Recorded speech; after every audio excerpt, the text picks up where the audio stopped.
24 février, un triste anniversaire donc pour l'Ukraine, une journée sombre. Le pays s'est figé à l'image de Kiev, la capitale.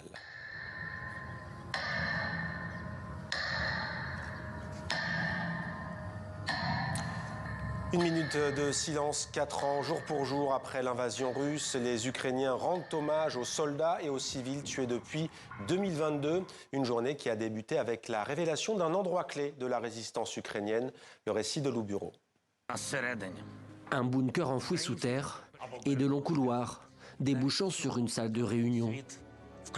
Les images inédites de ce vaste complexe fortifié à Kiev n'avaient jamais été rendues publiques. Volodymyr Zelensky y apparaît aujourd'hui face caméra. C'est ici, il y a 4 ans jour pour jour, que le président ukrainien a organisé la résistance face à l'invasion russe. Au début de la guerre, il y avait des centaines de personnes ici. Je travaillais ici. Et puis je montais à l'étage pour m'adresser à vous, au peuple. Notre équipe était ici. Le gouvernement, des réunions quotidiennes avec les militaires, des appels, la recherche des solutions, tout ce qui était nécessaire pour que l'Ukraine puisse tenir. Tenir encore et toujours. Après 4 années de guerre totale, 1461 jours de combat, des millions de victimes et de civils affectés. L'Ukraine commémore un jour devenu sans fin, que rien ni personne ne semble en mesure d'arrêter. Sur la place Maïdan, les dirigeants européens sont venus par dizaines afficher leur soutien. À l'intérieur de la cathédrale Sainte-Sophie, une prière s'élève pour honorer les morts. Dans les cimetières, aux abords des villes, dans les campagnes, de nombreux Ukrainiens aussi se recueillent. Beaucoup d'entre eux ont perdu un proche, comme Irina. Son époux est tombé au combat. Ces garçons ne sont pas morts en vain. Je suis convaincue qu'ils étaient en route vers la victoire. Nous attendrons cette victoire pour que nous ayons un avenir, que nos enfants renaissent, qu'ils courent et profitent de la vie, au lieu de rester assis dans des abris anti-bombes, à pleurer de chagrin, de douleur et de perte. Une population déterminée, mais épuisée. Les négociations piétinent et la paix reste hors de portée. Pendant ce temps, la Russie intensifie ses frappes sur les infrastructures énergétiques. La vie de nombreux Ukrainiens est devenue insoutenable. Face à cette réalité, les mentalités commencent à changer. Un récent sondage de l'Institut de sociologie de Kiev montre que près de 40% des habitants seraient désormais favorables à des concessions territoriales en échange d'une paix durable. Et direction Lviv, dans l'ouest de l'Ukraine. Lviv, une ville située à 460 km de Kiev et qui n'est pas épargnée, loin de là, par ce conflit. Une policière de 23 ans a été tuée dans un attentat à la bombe le week-end dernier. On retrouve sur place Sébastien Gobert. Bonsoir, merci d'être avec nous. Vous êtes journaliste spécialiste de l'Europe centrale et orientale. Vous vivez en Ukraine depuis 2011. En ce jour de recueillement et de commémoration, quel est le sentiment, l'état d'esprit des Ukrainiens autour de vous? Évidemment, le 24 février, ça marque une date très particulière, mais il y a évidemment la question symbolique, mais aussi l'état d'esprit et l'état physique dans lequel on passe ces commémorations. C'est-à-dire que depuis 2022, ça fait donc maintenant 4 ans, mais pour beaucoup d'Ukrainiens, ça fait quand même 12 ans, puisque la guerre avait commencé en 2014 avec l'annexion de la Crimée et le début de la guerre du Donbass. On voit une constante dans les sentiments et dans les attitudes qui sont exprimées, c'est-à-dire détermination à résister à cette menace et à cette agression qu'ils perçoivent comme existentielle. Une résilience et une capacité à s'adapter, une capacité à innover, une capacité à réparer aussi, ce qui est très important en ce moment, alors que les infrastructures énergétiques sont détruites directement après être réparées.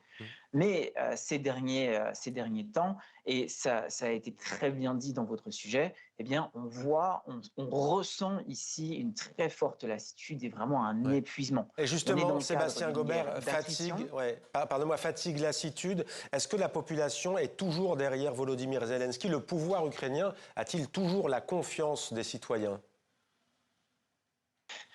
Volodymyr Zelensky, en tant que chef de guerre et en tant que communicant en chef, il a toujours la confiance des Ukrainiens. Et ça, on le sent dans les sondages d'opinion, mais on le vit aussi dans les conversations qu'on peut avoir ici avec les Ukrainiens. À chaque fois que l'on parle de Volodymyr Zelensky, les Ukrainiens ont leur propre liste de doléances, de critiques, mais ce sont des choses qu'ils veulent régler après.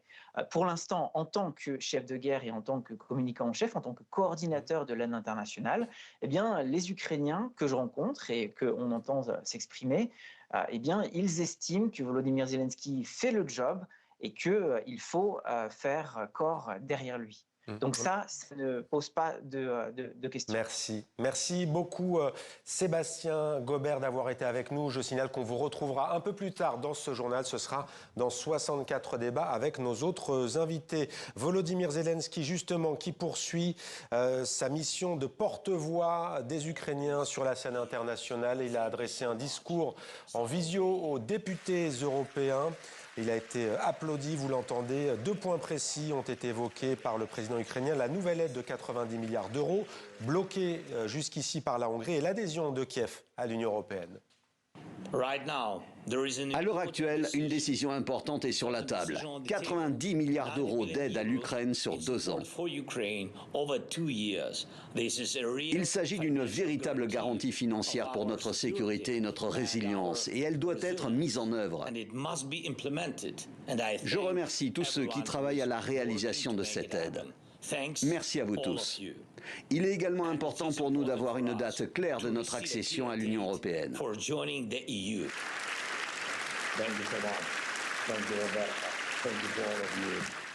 Les applaudissements du Parlement européen de Bruxelles, où l'on retrouve notre correspondant Paul Germain. Bonsoir Paul. Une session parlementaire avec beaucoup d'émotions, on vient de le voir, mais beaucoup de déceptions aussi. Effectivement, Mohamed, quand le président Zelensky intervient ainsi dans une séance solennelle du Parlement européen, eh bien, il y a toujours de l'émotion, mais il y avait aussi de la déception parce que les dirigeants européens espéraient annoncer l'adoption d'un 20e train de sanctions contre la Russie et aussi la confirmation d'un versement de 90 milliards d'euros à l'Ukraine. Le président Zelensky attendait ces annonces, mais tout a été bloqué à la dernière minute par Viktor Orban qui a mis son veto. Pourquoi? Parce qu'il accuse l'Ukraine de freiner la livraison de pétrole à la Hongrie, du pétrole russe que la Hongrie est toujours autorisée à importer. Le problème, c'est que l'oléoduc qui fournit ce pétrole, en passant par l'Ukraine, a été endommagé dans une attaque d'un drone russe. Évidemment, en ce jour anniversaire, ça aurait été bien de pouvoir faire de telles annonces qui témoignent concrètement du soutien de l'Europe à l'Ukraine. Et il faut dire que le président Zelensky ne cache pas son inquiétude parce qu'aujourd'hui, il doit essentiellement compter sur l'Europe. Washington, depuis l'an dernier, ne débourse quasiment plus un seul dollar. C'est l'Union européenne qui fournit 90% de l'aide financière et militaire à l'Ukraine. Autre espoir du président ukrainien, vous l'avez entendu, c'est que l'on fixe une date pour l'adhésion de son pays à l'Union européenne. Il espère en 2027. Même Washington voit cela d'un bon œil, mais comme me le disait un député européen, c'est sans doute parce que Donald Trump espère que l'adhésion de l'Ukraine va foutre le bastringue au sein de l'Union. Paul Germain en direct de Bruxelles. Merci beaucoup Paul pour toutes ces précisions.